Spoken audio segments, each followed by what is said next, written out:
Olá, querido amigo, querida amiga, que a graça do Senhor Jesus Cristo esteja com cada um de nós. Estamos mais uma vez reunidos para estudarmos a palavra de Deus, em especial o livro do profeta Daniel. E dando continuidade ao curso bíblico Profecias para o Tempo do Fim. Na aula passada estudamos a primeira parte do capítulo 7 de Daniel, onde nós estudamos sobre a profecia sobre os 4 animais. Hoje daremos continuidade ao capítulo 7. E o tema da nossa aula de hoje será o ataque à lei de Deus. Para nós compreendermos esta aula de hoje, nós precisamos orar ao Senhor. Precisamos pedir a orientação do Espírito Santo. Por isso eu te convido, onde você está, neste momento, pare um pouquinho, feche seus olhos, eleve seu pensamento até o trono de graça de Deus e vamos falar com o nosso bom Criador. Oremos. Santo e eterno e amado e bom Deus, Pai amado, iremos estudar a Tua palavra. Neste momento, necessitamos do auxílio do Teu Santo Espírito. Te pedimos em nome de Jesus. Amém. Bem, meus queridos, muitas pessoas se negam a estudar as profecias bíblicas ou muitas vezes desistem de estudar porque falam que é algo muito complicado, algo difícil de se compreender. Mas realmente, as profecias bíblicas é algo complexo. Mas se estudarmos à luz da Bíblia, se estudarmos com o auxílio do Espírito Santo, e com grande dedicação, olhando assim sempre a história, com certeza iremos aprender.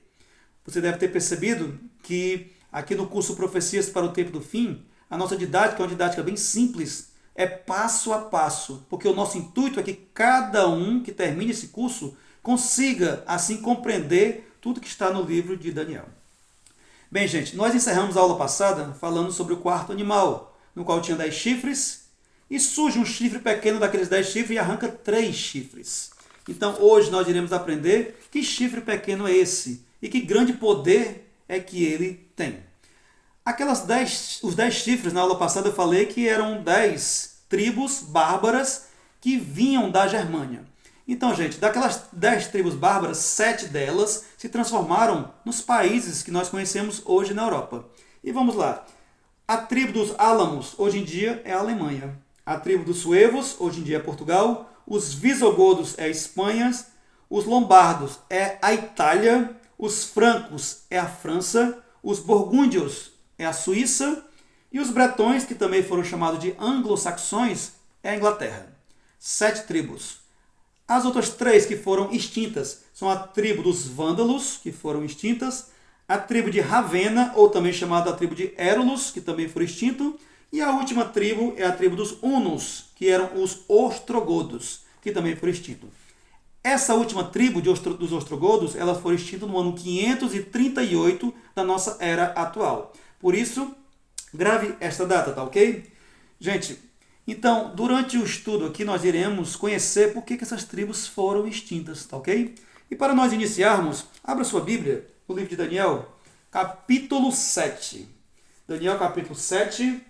E o versículo é o versículo 8, que diz o seguinte: Estando eu a observar os chifres, eis que entre eles subiu outro pequeno, diante do qual 3 dos primeiros chifres foram arrancados. E eis que neste chifre haviam olhos, como os de homem, e uma boca que falava com insolência.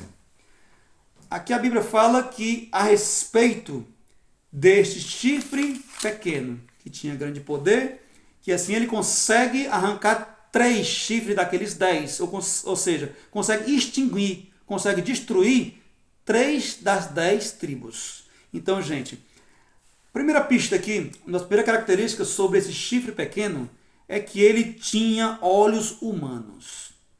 Ou seja, era um poder que era guiado por um homem. E a sua boca, ela falava com insolência, certo? É a primeira característica que aponta para ele que a sua boca falava com insolência, com blasfêmia. Se nós olharmos agora outras pistas, aqui o versículo 21 diz o seguinte: Eu olhava, e eis que este chifre fazia guerra contra os santos, e prevalecia contra eles. Ou seja, ele passou a guerrear os servos do Senhor. E o pior de tudo é que ele conseguiu ter vitória contra os servos de Deus. Ele teve uma perseguição muito grande, perseguindo a igreja de Deus, e conseguindo assim vencer cada um deles. Vamos agora para o versículo 25, que diz assim: Proferirá palavras contra o Altíssimo, magoará os santos do Altíssimo e cuidará em mudar os tempos e a lei. E os santos lhe serão entregues nas mãos por um tempo, 2 tempos, e metade de um tempo.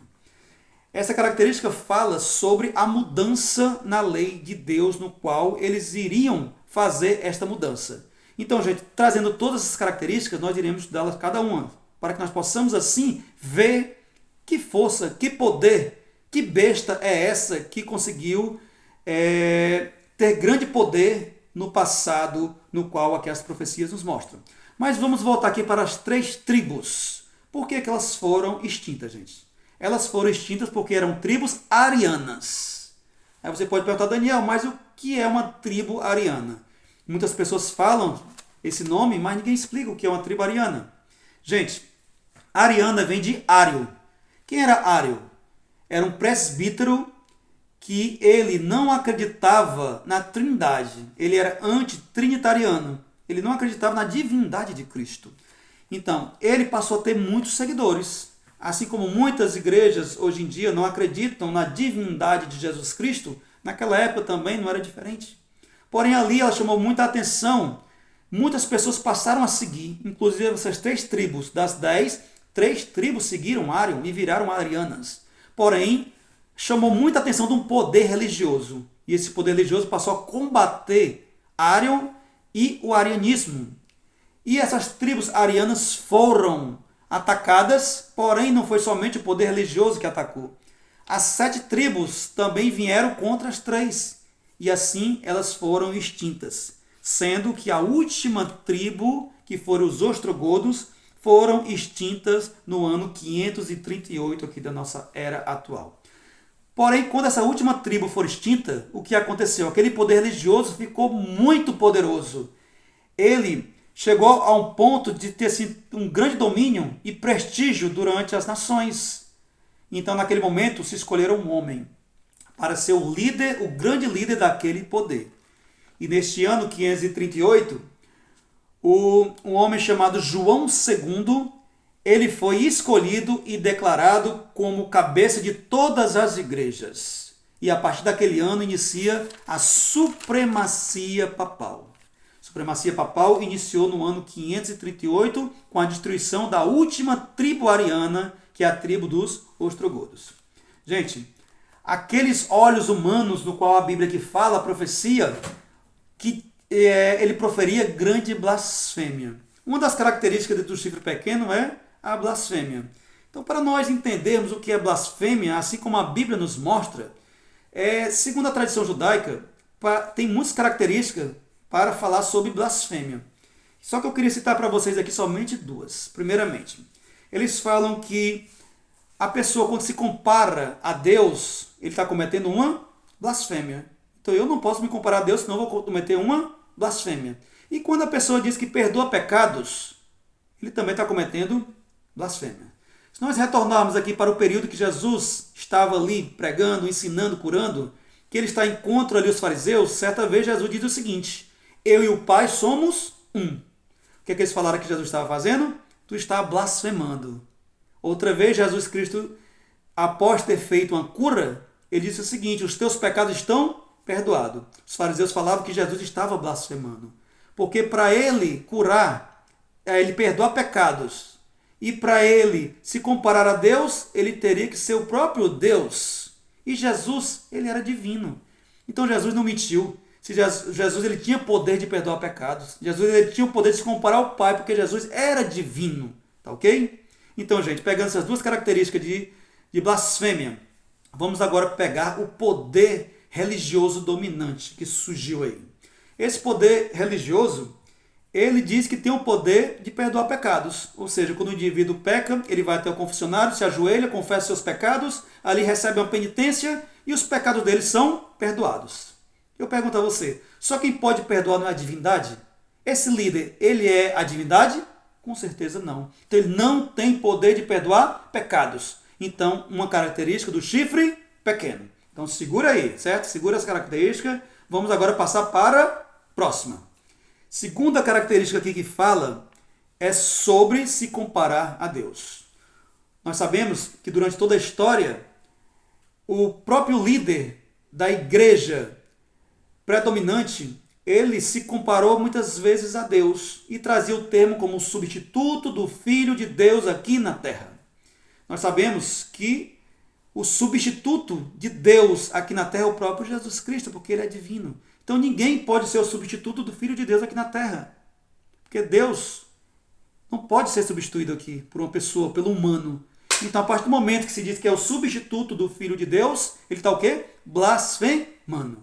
Então, essas duas características apontam diretamente para o chifre pequeno, como a Bíblia aqui fala bem direitinho. Outra característica que fala que ele iria mudar os tempos e a lei de Deus. E eu pergunto a você, o homem ele tem poder para mudar a lei de Deus? Jamais. A lei de Deus não pode ser mudada. O próprio Jesus, em Mateus 5,17, ele fala que eu não vim mudar a lei, eu vim cumprir. O próprio Cristo ele veio cumprir, ele não veio mudar. Porém, este poder religioso, ele se acha em autoridade para mudar. Vocês querem ver? Vamos abrir nossas Bíblias em Êxodo, segundo livro aqui da Bíblia, Êxodo capítulo 20. Êxodo capítulo 20. Aqui na minha Bíblia, em negrito, fala sobre os 10 mandamentos. No versículo 3, começa aqui os 10 mandamentos. O primeiro fala, não terá outros deuses diante de mim. E o versículo 4 diz o seguinte, não farás para ti imagem de escultura, e nem as adorarás. Deus nunca quis que o homem adorasse uma imagem, porque era considerado idolatria. No passado, o que o povo mais sofreu foi levado cativo, foi levado como escravo, foi devido à sua idolatria. Porque isso fez com que Deus entregasse ele nas mãos dos seus inimigos. Porém, ele deixou bem claro aqui no seu mandamento, não farás para ti imagem de escultura, nem adora nenhum ídolo falso. Porém, esse poder religioso, o que é que ele faz? Ele tira este mandamento lá dos 10 mandamentos. E nesse segmento religioso não existe esse mandamento chamado não farás para ti imagem de escultura, senão ele ia de encontro com tudo aquilo que eles estavam pregando. Ia de encontro com a idolatria que eles estavam realizando dentro do meio do seu povo.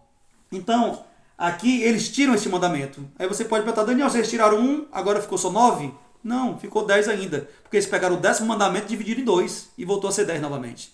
Gente, mas eles vão mais adiante. Eles pegam aqui o versículo 8 do capítulo 20, que fala o seguinte, o 4º mandamento. Diz assim, o 4º mandamento fala, lembra-te do dia de sábado para o santificar.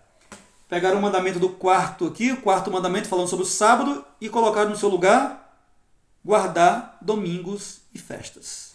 Então eles não tinham autoridade para mudar isso. Porém, foi mudado. E quando é que foi mudado tudo isso, gente? Foi durante a história. O historicismo, que é a nossa corrente teológica que nós estudamos profecias, nos prova tudo isso. Que tudo isso foi mudado durante a história. O 4º mandamento, o sábado para o domingo, foi mudado pelo imperador chamado Constantino. O imperador Constantino, no dia 7 de março do ano 321 da nossa era, ele muda o mandamento do sábado para o domingo, porque ele era adorador do sol. Aos domingos ele tirava para ser o seu dia santo, era o seu dia de descanso, era domingo. Porém, juntamente ali com o poder religioso, eles conseguem mudar aquela data. E em vez de adorar no sábado, eles iriam adorar no domingo. Porém, é uma adoração pagã, gente. O que eu quero dizer para você é que Jesus, ele nunca mudou. Jesus Cristo, ele nunca mudou essa lei. A Bíblia fala mesmo, Lucas 4,16, que o costume de Jesus Cristo era o sábado estar na sinagoga, orando ao Senhor. Ele estava ali buscando a Deus. Então, se Jesus Cristo ele nunca mudou, os discípulos eram seguidores de Jesus e os discípulos também não mudaram. Os reformadores não mudaram. Porém, chegou um momento aqui que o poder político junto com o poder religioso mudaram. Então, quem sabe eu estou falando hoje com alguém que ainda está tirando o domingo para descanso. Se você está descansando no domingo, não é porque está na Bíblia. Porque na Bíblia não mostra o dia de domingo como descanso. Na Bíblia não fala nem o nome domingo, fala o primeiro dia da semana. E lá fala sobre a ressurreição de Cristo, não fala sobre o descanso. Fala que Cristo ressuscitou no primeiro dia da semana. Mas o dia de descanso, a Bíblia deixa bem claro que é o sábado. Então, se você está descansando no domingo, não é porque a Bíblia está aprovando que deve descansar no domingo, mas sim porque homens se juntaram ali e mudaram este mandamento. Então, que nós possamos, na sinceridade do nosso coração, estudar mais e mais a palavra de Deus, gente. E concluindo, ele fala aqui sobre o povo iria ser perseguido por um tempo, 2 tempos e metade de um tempo. Gente, foram 12 séculos de perseguição do povo de Deus. Foram um período de perseguição onde teve trevas espirituais aqui na terra. Quando foi que começou e quando foi que terminou? Vocês lembram que o período de supremacia papal começou em 538? Então esse aí foi o pontapé inicial da perseguição a todo aquele que cria em Deus e discordava do poder religioso. Então começou quando foi extinta a última tribo ariana, os ostrogodos, 538. Aí foi o pontapé inicial. Porém, Daniel aqui fala que ele foi perseguido por um tempo, 2 tempos e metade de um tempo. Agora pare um pouquinho. Vamos parar para entender, certo? Nós iremos agora fazer algumas continhas.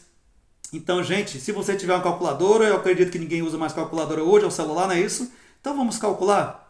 A profecia tem que ser calculada. E quando eu olho isso aqui, eu fico assim maravilhado. Porque as profecias, essas contas, elas batem bem direitinho, certo? Aqui prova que o chifre pequeno, esse poder religioso, ele consegue se amoldar em tudo o que Daniel falou. Então vamos lá? Bem devagarinho para nós entendermos. Vamos lá. Esse povo de Deus, o povo que servia ao Senhor, ele seria perseguido por um tempo, 2 tempos e metade de um tempo, certo? Então bora lá, segure aí. Um tempo, gente, é, em profecias, 1 ano. 2 tempos, 2 anos. Metade de um tempo, a metade de 1 ano. Então juntando dá o quê? Dá 3 anos e meio, concordam? Fez sua continha aí? 3 anos e meio. Agora segura 3 anos e meio. Nós agora vamos mesclar um pouco o livro de Daniel com o livro de Apocalipse. Porque o Apocalipse, eu já falei para vocês, que é um complemento do livro de Daniel. Preste bem atenção agora. Apocalipse, capítulo 12, versículo 6. O que é que diz? A mulher, porém, fugiu para o deserto, onde lhe havia Deus preparado lugar para que nele a sustentem durante 1260 dias. A mulher é a igreja de Deus que foi perseguida. Que em profecias, mulher quer dizer igreja. Ela foi perseguida por um período de 1260 dias. Anote aí novamente. 3 anos e meio e agora 1260 dias. Quer dizer que teve uma perseguição durante 3 anos e meio e também teve uma perseguição durante 1260 dias. Segura um pouquinho, vamos para a terceira agora. Estamos em Apocalipse capítulo 12. Agora vamos para capítulo 13. Versículo 5, que diz o seguinte. Foi-lhe dado uma boca que proferia arrogância e blasfêmia e autoridade para agir 42 meses. Anote agora aí, 42 meses, gente. Gente, o impressionante aqui que fala que o povo de Deus iria ser perseguido por 3 anos e meio, que é um tempo, 2 tempos, metade de um tempo. Ele ia ser perseguido por 1260 dias. Ele ia ser perseguido por 42 meses. Será que isso é a mesma profecia que Daniel fala e que João lá em Apocalipse também fala? Vamos fazer o cálculo agora, gente? Bora lá. Agora use a sua calculadora para nós agora termos aqui o resultado. 3 anos e meio. Bora lá. 1 ano, 12 meses. 2 anos, 24 meses. A metade de 1 ano, 6 meses. 12 com 24 dá o quê? 12 com 24, 36. 36 com 6 dá o quê? 42 meses. Está batendo o que João falou em Apocalipse? Que o povo de Deus seria perseguido 42 meses. Então, 3 anos e meio é a mesma coisa de 42 meses. Então, a profecia até agora é a mesma. Tá certo? Bora para a terceira parte, que fala sobre o 1260 anos. Pega o teu 42 meses, multiplique, sabe por quê? Por 30 meses, por 30, não é isso? Então, dá quanto? 30 vezes 42, nós chegamos a 1260. Uau! Gente, fechou. A conta foi perfeita. As 3 profecias é uma só, no qual o povo de Deus seria perseguido durante toda a Idade Média por esse poder religioso. Então, bora lá. Chegamos na nossa profecia em 1260 anos de perseguição da supremacia papal. Quando foi que começou? Quando eu falei para vocês, há um pouquinho atrás, começou no ano, qual foi o ano? 538, gente. Agora pegue 538 e some com 1260. Bem facinho agora a conta. Se eu pegar os meus 1260 da profecia, somar com 538, foi a data do início, do pontapé inicial, eu vou chegar no ano 1798. Segura essa data. Segura essa data. Até aqui está bem tranquilo, não é isso? Até aqui está tranquilo, você está fazendo suas continhas e está batendo.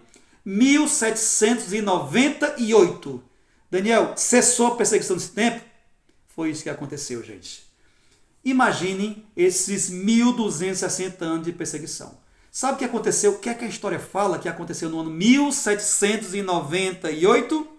Aconteceu, gente, nesse ano, que um homem muito conhecido da história chamado Napoleão Bonaparte, no ano 1798, ele chama o seu general chamado General Berthier e ele manda que prender o Papa.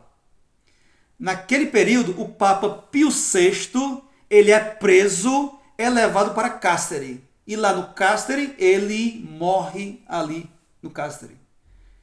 Ou seja, a profecia se finaliza com a morte do líder religioso. Então, é algo assim espetacular, porque a profecia, ela bate igualmente. E a partir dali cessou a perseguição no ano 1798, gente. Uma profecia que Daniel fez aqui, uma visão que ele teve, conta a história de tudo que aconteceu durante esse período. Então é algo assim que eu fico impressionado com tudo isso. Uma conta tão perfeita, uma conta que fecha. Então aqui nos mostra que a perseguição cessou através de Napoleão Bonaparte, no qual o Papa Pio VI foi levado para cativeiro e ali morreu. Essa profecia sobre o Papa que foi levado para cativeiro, ali nós iremos continuar durante o nosso estudo, mais na frente, quando chegarmos na parte de Apocalipse, nós iremos ver isso bem direitinho. Porém, eu queria ficar só por aqui para que essa aula não se alongue muito, certo? Porque tem que ser, como eu falei para vocês, devagarinho. Para nós encerrarmos, vamos encerrar com Daniel 7:28.